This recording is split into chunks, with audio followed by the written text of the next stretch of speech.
Hai,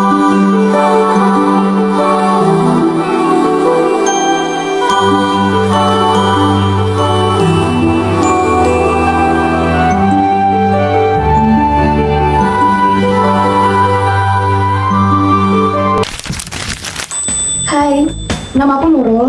Di sini aku ingin mengajak kalian untuk mereview buku yang aku baca. Buku ini adalah buku yang berhasil menemani aku untuk mencari kehidupan dan juga untuk mencintai diri sendiri dalam proses penerimaan hidup. Buku yang aku baca ini berjudul Berani Tidak Disukai. Buku ini merupakan hasil kolaborasi antara dua orang yang bernama Ichiro Kishimi, yang merupakan seorang filsafat kuno Yunani, dan ditulis bersama dengan Fumitake Koga, yang merupakan seorang penulis terkenal dan ahli di bidang non-akademik dalam kepenulisannya. Jadi buku ini merupakan hasil kolaborasi antara Ichiro Kishimi dan Fumitake Koga. Sinopsis dari buku ini adalah datang seorang pemuda yang awam, yang dimana dia merasa bahwa hidup yang dia lalui itu terasa sangat berat. Dia tidak bisa untuk mengekspresikan dirinya, dan bahkan dia tidak menemukan kebahagiaannya.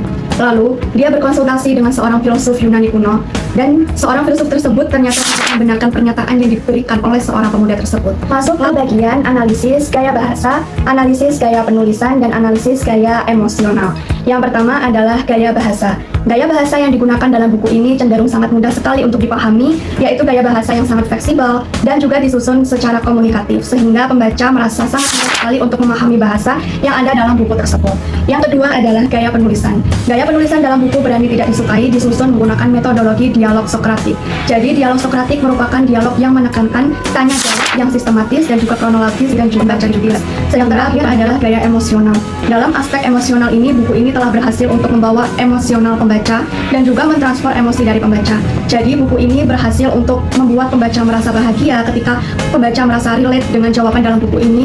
Dan yang kedua adalah pembaca diajak untuk merasa tegang, merasa takut, dan merasa cemas ketika mereka benar-benar merasakan apa yang ada dalam buku ini.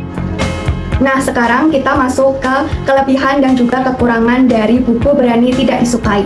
Yang pertama adalah kelebihan. Kelebihan dari buku ini adalah rasanya mudah sekali untuk dipahami dan juga sangat fleksibel. Nah, buku ini juga terdapat kekurangannya. Jadi kekurangan dari buku ini juga buku ini terlalu normatif, sehingga terdapat juga beberapa pesan ataupun materi dari buku ini tidak bisa langsung diaplikasikan atau diterapkan dalam kehidupan sehari-hari.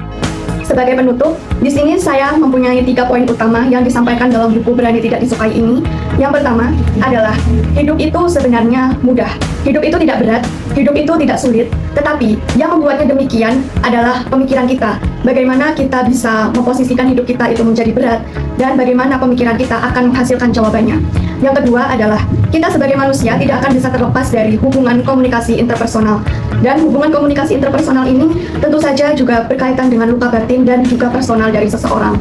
Tetapi kita di sini belajar untuk memaknainya, memaknai kehidupan, dan juga belajar untuk berdamai dengan diri sendiri, dan juga belajar untuk selalu sabar, dan juga belajar untuk bisa meningkatkan kehidupan kita dengan lebih baik lagi. Yang ketiga itu adalah, kita jangan terlalu memikirkan penilaian dari orang lain. Benar, kita boleh memikirkan penilaian dari orang lain, namun kita harus ingat bahwa kita tidak boleh overthinking dan kita harus menyeleksi penilaian dari orang lain. Sekian review buku Berani Tidak Disukai dari saya. Saya rekomendasikan buku ini kepada teman-teman, dan buku ini merupakan buku internasional bestseller, sehingga buku ini sangat bagus sekali untuk dibaca oleh pembaca semuanya. Terima kasih.